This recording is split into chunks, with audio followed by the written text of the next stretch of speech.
அவங்கள அப்படி வளர்க்க வீட்டுல உட்காந்து வளர்த்து விட்டீங்க, இல்லாம விட்டீங்கன்னு சொன்னா இது மாதிரி அவங்க ஆயிருப்பாங்கன்னு சொல்றாங்க சில ஆட்கள். இது சரியா அப்படின்னு சொல்லிட்டு ஒரு ஆராய்ச்சி பண்றதுக்கு என்ன செய்யறான்னு கேட்டா, குழந்தைகளை ஆராய்ச்சிக்கு எடுத்துக்கிறான். வளர்க்கிறேன்னு இல்ல, வயசு வந்த பிறகு வளர்த்தலாம் வரேன். ஒரு வயசுக்கு உட்பட்ட குழந்தை, இந்த ஒரு வயசுக்கு உட்பட்ட குழந்தை ஏதாவது வளர்த்திருக்க முடியுமா? அது ஏதாவது ப்ரோக்ராம் சொல்லி கொடுத்து மாத்திருக்க முடியுமா? இந்த குழந்தைகளை எடுத்து வைத்துக் கொண்டு இந்த குழந்தைகளுடைய டேஸ்ட் எப்படி இருக்கிறது? ஒரு பல்கலைக்கழகத்தில் ஏராளமான நூற்றுக்கணக்கான குழந்தைகளை, ஆம்பளை பிள்ளை ஒரு 50ன்னா பொம்பளை பிள்ளை ஒரு 50, எல்லாம் ஒரு வயசுக்கு கீழே, ஒரு வயசுக்கு மேல கிடையாது. ஒரு வயசுக்கு மேலன்னா வளர்த்த காரணம்ன்றாங்க. ஒரு வயசு குழந்தைக்கு வளர்ப்புலாம் கிடையாது, ஒண்ணுமே அது புரியாது. அந்த மாதிரியான ஒரு தன்மைகளை வைத்துக் கொண்டு அவங்க எதை விரும்புறாங்க அப்படின்னு பாக்குறாங்க. சில படங்களை போடுறாங்க. ஒரு வயசு குழந்தைக்கு டிவியில சின்ன திரையில சில படங்களை போடுறாங்க. அந்த படங்கள்ல என்ன வருதுன்னா, இந்த வீர தீர சாகச காட்சி இருக்குல்ல, அது மாதிரி சில காட்சிகளை கொண்ட படம். கார் ஓட்டுறது, மலையிலிருந்து குதிக்கிறது, இது மாதிரியான அந்த ஒரு காட்சிகள்லாம் காட்டுறாங்க. வீரதீரமான காட்சிகளை காட்டுறாங்க. இன்னொரு பக்கம் சின்ன பிள்ளைல விளையாடுற மாதிரி, பெண்கள் பாடஞ்சொல்லி கொடுக்கிற மாதிரி, இது மாதிரியான ஒரு மென்மையான காட்சிகளையும் காட்டுறாங்க. அழுதுகிட்டு இருக்கிற மாதிரி காட்டுறாங்க. இந்த ஆம்பளை பிள்ளை பொம்பளை பிள்ளைடைய முகபாவம் எப்படி போகுதுன்னு பாக்குறாங்க. இந்த காட்சியை போடும் பொழுது இந்த குழந்தைகள் எப்படி போகுது? அப்ப என்ன முடிவு வருதுன்னு கேட்டா, இந்த வீரதீரமான காட்சிகள் இருக்குல்ல, அந்த காட்சிகள் வரும்போது ஆம்பளை பிள்ளை மட்டும் அதை பாக்குது, இப்படியே பொம்பளை பார்க்க மாட்டேங்குது. அதை கவனிக்கிறாங்க. யாரும் சொல்லிலாம் கொடுக்கல, ப்ரோக்ராம் பண்ற வேலை அது. ட்ரைனிங்னால கொஞ்சம் அது இம்ப்ரூவ்மெண்ட் தான் பண்ணிருக்கலாம், உண்டாக்க இயலாது. ட்ரைனிங்னால என்ன செய்ய, ஒரு ப்ரோக்ராம் உண்டாக்கிட முடியாது. அப்ப என்ன செய்யுது, இந்த வீரதீர காட்சிகள் வரக்கூடிய நேரத்தில் பொம்பளை பிள்ளைகள் பார்க்க மாட்டேங்குது. ஒரு வயசு பொம்பளை பிள்ளை பார்க்க மாட்டேங்குது, எல்லா பிள்ளைகளும் சும்மா உட்கார்ந்து இருக்குது. ஆம்பளை பிள்ளை கூட அதை பாக்குது. அதுக்கப்புறம் உட்காந்துட்டு அழுகுற மாதிரி, பொம்பளை உட்காந்து அழுகுற மாதிரி, குழந்தை கொஞ்சம் மாதிரி காட்சி வரும்போது இவன் பார்க்க மாட்டேங்கிறான். பொம்பளை பிள்ளைகள் அதை பாக்குது. பொம்பளை பிள்ளைகள் எதை பாக்குது? காட்சிகளை காட்டும் பொழுது அவங்க லைக் பண்றது எது? இந்த மாதிரி மென்மையான சமாச்சாரங்கள், இது மாதிரி அழுகுறது, பாசம் காட்டுறது, உணர்ச்சி சம்பந்தப்பட்டது இருக்குல்ல, இந்த உணர்வை வெளிப்படுத்தக்கூடிய விஷயங்களே இந்த கேம்பிரிட்ஜுடைய ஆய்வு தான் முதல்ல வைக்கிறாங்க. இதுதான் இந்த வளர்ப்புனால வரலங்கிற நிரூபிக்குது. வளர்ப்புனால இப்படி ஆக்கிவிட்டாங்க. இங்க உள்ள பெண்ணியவாதிகள் சில பேர் இருக்கிறாங்க, இவங்க கூட குழப்பிட்டு இருக்கிறாங்க. வளர்த்து அப்படி ஆக்கிவிட்டீங்க, வளர்க்கறதெல்லாம் கிடையாதுடா, அப்படித்தான் இயற்கையை ப்ரோக்ராம் இருக்குன்னு மூளையும் ஆராய்ச்சி பண்ணி சொல்லி போடுறான். அதுக்கப்புறம் அந்த குழந்தையை வளர்க்கிறதுக்கு முன்னாடி உள்ள பருவத்தில் குழந்தைகளை சோதனை பண்ணி அவங்களுடைய டேஸ்டே வேறதான், ஆம்பளை பிள்ளையுடைய டேஸ்டே வேற, ப்ரோக்ராம்னாலதான் அப்படி செய்ய முடிகிறது. யாரும் சொல்லிலாம் கொடுக்கல இதை பாருண்டு. அதுக்கு என்ன வீரதீரம் என்ன தெரியும்? அது விரும்புறதை இப்படித்தான் விரும்புற மாதிரி இந்த ப்ரோக்ராம் லைக் பண்ண போய் தான், எப்படி இந்த ஆடு மாடு போய் பச்சை இலைய திங்குதா வேப்பலைய, அது சிந்திச்சா திங்குது. ப்ரோக்ராம் இருக்கனால இனிக்கிறது, நமக்கு ப்ரோக்ராம் இருக்கனால வேப்பலை கசக்குது. அந்த மாதிரி அதுக்குள்ளே அமைத்து வைத்திருக்கிற காரணத்தினால்தான் அது நடக்குதுங்கிறதை ப்ரூவ் பண்ணியிருக்கிறான். அப்ப ஆண்கள் பெண்களை நிர்வகிப்பார்கள் அல்ல மொட்டையா சொல்லிடல, அதுக்குரிய செட்டிங் எல்லாம் பண்றான். அது மாத்திரம் இல்லாம இன்னொன்னு பாக்குறாங்க, இந்த மூளை சின்னதா இருக்கு பெருசா இருக்குங்கிறோம்ல, அதை கூட ஒருத்தன் அதிகமா மதுபானம் அருந்துறான்னு வைங்க. மதுபானம் அருந்தக்கூடிய ஒருத்தன் 25 வயசுல மதுபானம் அருந்தாம இருக்கிறான். அப்ப அவனுடைய மூளை சைஸ் என்ன, அது ஒரு எக்ஸ்ரே எடுத்து வச்சுக்கிட்டாங்க. மதுபானம் ஒரு 10 வருஷம் அறந்துட்டான். அப்புறம் பாக்குறாங்க அவன் மூளை பொம்பளை மூளை மாதிரி சின்னதா போயிடுது. அதாவது இந்த சிந்திக்கிறதுக்கு தான் அந்த சைஸை பெருசா காட்டுறாங்க. ஏதோ வரனா மதுபானம் சிந்திக்க மாட்டானுங்க. மதுபானம் ஒருத்தர் அருந்த ஆரம்பிச்சிட்டான்னா எந்த செக்ஷன் போது அடிக்காது, வேற ஒன்னும் அடிக்காது, சிந்திக்கிறது தான் அடிக்கும். ஒன்னு தாயும் தெரியாது, தாப்பனும் தெரியாது. மூளை பிரெயின் அந்த சிந்திக்கிற செக்ஷன் தான் பாதிக்கப்படும், மற்ற விஷயங்கள்லாம் பாதிக்கப்படாது. திங்குவான், போவான், தூங்குவான், பேசுவான், எல்லாமே செய்யும். இந்த சிந்திக்கிற விஷயம் ஒர்க் அவுட் ஆகாது. அப்ப என்ன பண்றான், அந்த சிந்திக்கிற விஷயத்தை மதுபானம் அருந்தும் பொழுது, தொடர்ச்சி அதிகமா அருந்தி கொண்டு வரும் பொழுது கொஞ்சம் கொஞ்சமா இவனுக்கு இது தேவையில்லை, இவன் இந்த செக்ஷன் வேணாங்கிறான், குடிச்சு வேணாம் தானே சொல்றான், எனக்கு சிந்தனையே தேவையில்லைங்கிறான்னு சொல்லிவிட்டு அல்லவே என்ன பண்றான், அந்த செக்ஷனை செயல்படாம ஆக்க அமைங்கிறது மூளை. அப்ப இந்த 100 கிராம் பெருசா இருக்கிறதுக்கு காரணம் என்ன வழங்குது, ஆம்பளைக்கு 100 கிராம் பெருசா இருக்கிற அந்த சிந்திக்கிற திறன் அதிகத்துக்கு தான். சிந்திக்கிற திறனை எப்ப நீ குறைக்க ஆரம்பிக்கிறியோ மூளையுடைய சைஸ் குறைஞ்சிரும். அப்ப சிந்திக்கிறதுக்கு தான் நிறைய செல்கள் வைக்க வேண்டியிருக்கு. சிந்திக்கிற விஷயத்தை செய்வதற்காகத்தான் ஒரு 100 கிராம் அளவுக்கு அதில் சாமான் சேர்க்க வேண்டியிருக்குன்னு விளங்குதா இல்லையா? இத மதுபானத்தை கொடுத்து சோதனை பண்ணி பார்த்து பல டெஸ்ட் பண்றாங்க. இந்த டெஸ்ட் மூலமா நிரூபிக்கிறா சிந்தனை செய்யக்கூடிய மூளை பெருசாக இருக்கும். சிந்தனை செய்ய அது மனுஷனுக்குள்ளதான், மாட்டு மூளை நம்மளோட பெருசுன்ற கூடாது, அது புரோகிராமே இல்லாத மூளை. புரோகிராம் இருக்கக்கூடிய மூளைகள்ல வந்து சிந்திக்கிற மூளை என்ன செய்யும், அது கொஞ்சம் சைஸ் பெருசா இருக்க வேண்டும். சிந்திக்கிற குறைவா இருக்குன்னு சொன்னா அதுக்கு தகுந்த மாதிரி குறைந்து விடும் என்பதை இந்த மதுபான அருந்தக்கூடியவர்களை வைத்து ஆய்வு பண்ணியும் இது வந்து இவன் நிர்வகிக்கிற தகுதி இவன் தான் இருக்குது என்று அல்லாஹ் சொல்வதற்கு இதெல்லாம் ப்ரூஃப் ஆகுது. அல்லாஹ் சொல்ற மாதிரி. அடுத்து என்னன்னு கேட்டா, இதயம் வந்து பம்ப் பண்ணணும். அதனுடைய வேலை என்னது, ரத்தத்தை வந்து எல்லா பக்கமும் சப்ளை செய்யணும். ஆண் மண்ணு நம்ம எல்லாம் ஒரே மாதிரி இருக்குன்னு நினைச்சுக்கிட்டு இருக்கிறோம், அப்படி கிடையாது. ஆம்பளுடைய இதயத்திலையும் சைஸ் வித்தியாசம் இருக்குது. இதயத்தை எடுத்துக்கிட்டீங்கன்னு சொன்னா ஆம்பளையுடைய இதயத்துடைய சைஸ் 250 இருந்து 350 கிராம் அளவுக்கு ஆம்பளை இதயம் இருக்கும். ஆம்பளை இதயத்துல பெரிய இதயம் அப்படின்னு எடுத்துக்கிட்டீங்கன்னா 350 கிராம் இருக்குமா.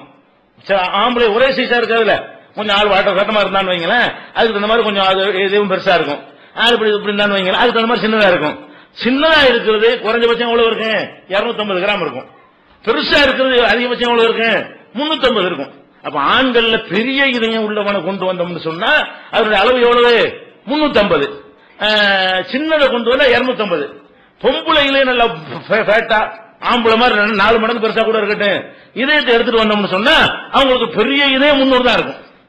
பெரிய இதயமா இருந்தா எவ்வளவுதான் இருக்கு, 300 கிராம் தான் இருக்கு. ஆம்பளை விட 50 குறைஞ்சிரும். சின்னதுன்னு எடுத்துக்கிட்டீங்கன்னா 200 கிராம்ல 200 கிராம்ல ஆம்பளை இதயம் இருக்காது. பொம்பளை இதயம் என்ன இருக்கு, 200 கிராம்ல இருக்கும். அதிகபட்சமா 300 கிராமுக்கு மேல பொம்பளை இதயம் போவாது. ஆம்பளை இதயம் வந்து 350 வரைக்கும் போகும். இப்ப ஏன் அப்படி சகட்டு மேலைக்கு ஏன் அப்படி இருக்கும் யோசிக்கிறான். அப்ப இது வந்து ஹார்ட் ஒர்க்கு தகுந்த மாதிரி கடின வேலை செய்வதற்கு ஏற்றவாறு இவனுக்கு இதயமும் படைக்கப்பட்டிருக்குது. பெரிய மிஷின் அதிகமா பம்ப் பண்ணும்ல, பெரிய மிஷினா இருந்துச்சுன்னா அதிகமா வேலை செய்யுமா இல்லையா, அந்த மாதிரி என்ன செய்யறான், அந்த பம்ப் பண்ணக்கூடிய சக்தி அதிகமா ஆம்பளைக்கு தேவைப்படுது. ஏன் தேவைப்படுது, இவன் கடின வேலை செய்வதற்கு ஏற்றவாறு படைக்கப்பட்டிருக்கிறான். கடின வேலை செய்யறவன் நிர்வகிக்க முடியும். கடுமையான வேலை கடினமான வேலை செய்யறவன் என்ன செய்ய முடியும், ஒரு நிர்வாகம் பார்க்க முடியும். அப்ப கடின வேலை செய்வதற்கு ஏற்றவாறு அவங்களுடைய இதயம் படைக்கப்பட்டிருக்குதா, இல்ல. அது ஒரு அளவுக்கு தான் ரத்தத்தை பம்ப் பண்ணும். சைஸ் சின்னதா இருக்கிறதுனால என்ன ஆம்பளை கம்மியா தான் இருக்கும். அவங்களுடைய வெயிட், அவங்களுடைய உயரத்துக்கு தகுந்தவாறு இதயத்துடைய சைஸ் வரும்ல. அப்படி வரும் பொழுது ஆணோட கம்பேர் பண்ணும்போது அவங்களுக்கு என்னவா இருக்குது, அவ்வளவு தேவையில்லை இதயம், ஓரளவு குறைந்த அளவுக்கு கம்பேர் பண்ணா போதும்னு சொல்லி அது இருக்கிறத கண்டுபிடிச்சிருக்கிறோம். இது ஒரு ஆராய்ச்சி. அப்ப கடின வேலைக்கு ஏற்றவாறு அதிகமா பம்ப் பண்ற அளவுல ஆம்பளையோட உடல் இருக்கிறது. அதே மாதிரி வந்து இன்னொரு முக்கியமான விஷயம் என்ன, இவன் தான் நிர்வகிக்கக்கூடியவன், இவனுக்கு தான் அது இருக்குங்கிறதுக்காக வேண்டி இவன் தான் அந்த முரட்டுத்தனம் உள்ளவனா இருக்கிறான் என்பதற்கு ஏற்றவாறு அந்த உடல்ல உள்ள சதை இருக்குல்ல, இந்த சதையை ஆராய்ச்சி பண்றான். ஆம்பளுடைய சதை எப்படி இருக்கிறது, பொம்பளுடைய சதை எப்படி இருக்கிறது, ஆம்பளுடைய சதை எப்படி இருக்கு நம்ம ஆராய்ச்சி பண்றான்னு கேட்டா, அப்ப நம்ம உடம்புல வந்து 40% சதை இருக்குது. தசைங்கிறான்ல, அப்ப எலும்பு அல்லாத சாமானுவ அது வந்து எவ்வளவு இருக்குது, நம்ம இருக்கிறோம்னா 100 கிலோ நம்ம இருந்தோம்னா 40 கிலோ இறைச்சி இருக்கும். தசை எல்லாம் சேர்ந்து எவ்வளவு இருக்கு, 40% இருக்குங்கிறான். அதே மாதிரி வந்து 15% வந்து கொழுப்பு கலந்துருக்கும், 40% தசை இருக்கும் ஒவ்வொரு உடம்புலையும். நீங்க 50 கிலோ இருந்தீங்கன்னு சொன்னா உங்கள்ட்ட என்ன இருக்கு, 40% வந்து 20 கிலோ உங்களுக்கு தசை இருக்கும். ஒரு 15% எவ்வளவு இருக்கு, கொழுப்பு இருக்கும். 55 ஆச்சா, மீதி உள்ள 45 மத்த எலும்பு மத்த எல்லாம் எவ்வளவு இருக்கு, 45% இருக்கும். அப்ப இந்த தசையும் கொழுப்பையும் எடுத்துக்கொண்டு ஆராய்ச்சி பண்ணோம்னு சொன்னா ஆம்பளைக்கு தசை வந்து 40 என்றால் கொழுப்பு எவ்வளவு 15, 40 55. பொம்பளையில ஆராய்ச்சி பண்றான், அவங்களுக்கு என்ன இருக்குன்னு கேட்டா தசை வந்து கொழுப்பு வந்து 27 இருக்கு. அவங்களுக்கு கொழுப்பு எவ்வளவு இருக்குது, 27 இருக்குது. இது தசை வந்து 30 இருக்குது. தசை எவ்வளவு இருக்குது, நமக்கு 40 இருக்குல்ல.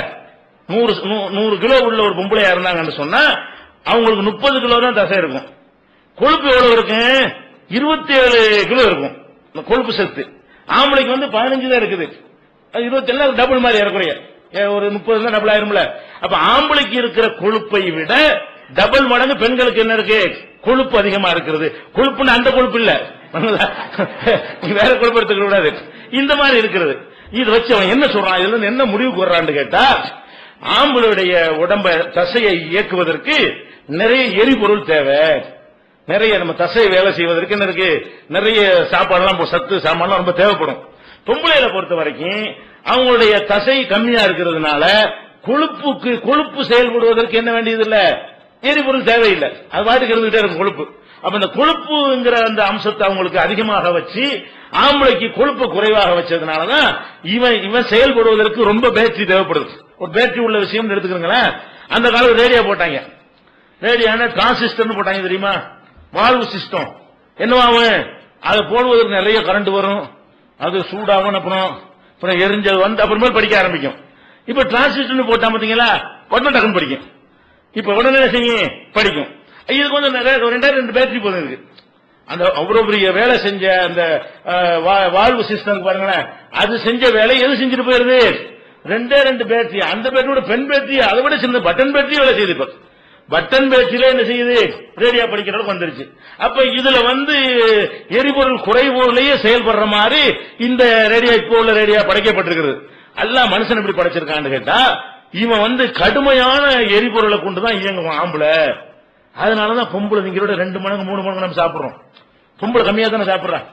பொம்பளையை பொறுத்த வரைக்கும் வீட்டுல நீங்க எடுத்துக்கிட்டீங்கன்னா திங்கிற அளவு எடுத்துக்கொண்டாலும் ஆம்பளை தான் ஜாஸ்தியா சாப்பிடுறான், பொம்பளை வந்து அதிகமா சாப்பிட மாட்டேங்கிறான். ஆனா பார்த்தா ரொம்ப அப்படிலாம் இருக்கான்னு பார்ப்போம். கடைசியில் பார்த்தா இவன் திங்கிறதுல காமாசமா சாப்பிடுறான். அதே மாதிரி திங்கிற விஷயத்தை எடுத்துக்கொண்டாலும் என்ன, எல்லாத்தையும் தின்ட்டு வச்சுட்டு போயிடுவான், வெறும் எலும்பு தான் போட்டு போவான். ஆம்பளை அப்படியும் சாப்பிடுவான், அவன் வெறுமனை குழம்பு தின்ட்டு போயிடுறான், அது பெருசா இல்ல. ஆனா அது அவளுக்கு போதுமானதா இருக்கு.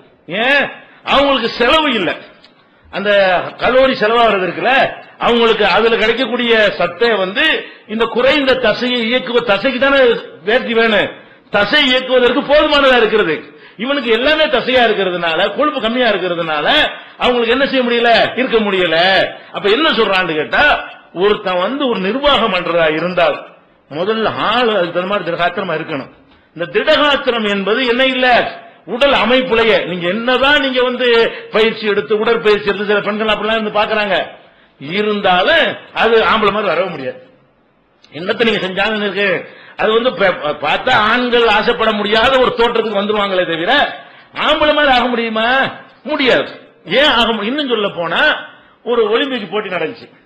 ஒலிம்பிக் போட்டில என்ன ஆச்சு, ஒரு பொம்பளை வந்து பேரு யாபத்துல இல்ல, அந்த பொம்பளை வந்து பதக்கம் வாங்கிடுறான்.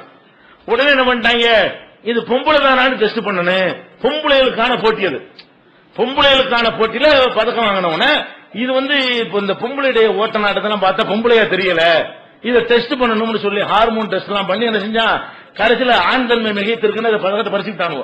எதுக்கு சொல்ல வர்றேன்னு கேட்டா, இந்த பெண்ணுங்கிற ஒரு வகையில அவங்க என்னத்தை தான் செஞ்சாலும் அவங்களை விளையாட்டு போட்டியில பொம்பளையோட தான் விளையாட வைக்கலாம். ஆம்பளோட குத்துச்சண்டை போட வைக்கிறானா பொம்பளைய, பொம்பளைக்கு பொம்பளை குத்துச்சண்டை போட்டு ஒரு பொம்பளை ஜெயிக்கிறாளே தவிர, பொம்பளைக்கு பொம்பளை கபடி விளையாண்டு ஒரு பொம்பளை ஜெயிக்க முடியுமே தவிர ஆம்பளோட விளையாட்டு போட முடியுமா, விடுறானா விடுவோம். ஏன் சொல்றான் அப்படி, அது மாதிரி அவங்களோட இல்ல, ஆம்பளோட போட்டி போற அளவுக்கு என்ன இல்ல, அவங்களுடைய அந்த உடல் அமைப்பு இல்ல. அது போக இந்த கொழுப்பு அதிகமா இருக்கிறதுனாலதான் அவங்க அந்த கொழுக்கு முழுக்குன்னு இருக்கிறதுக்கு அது ஒரு காரணம்.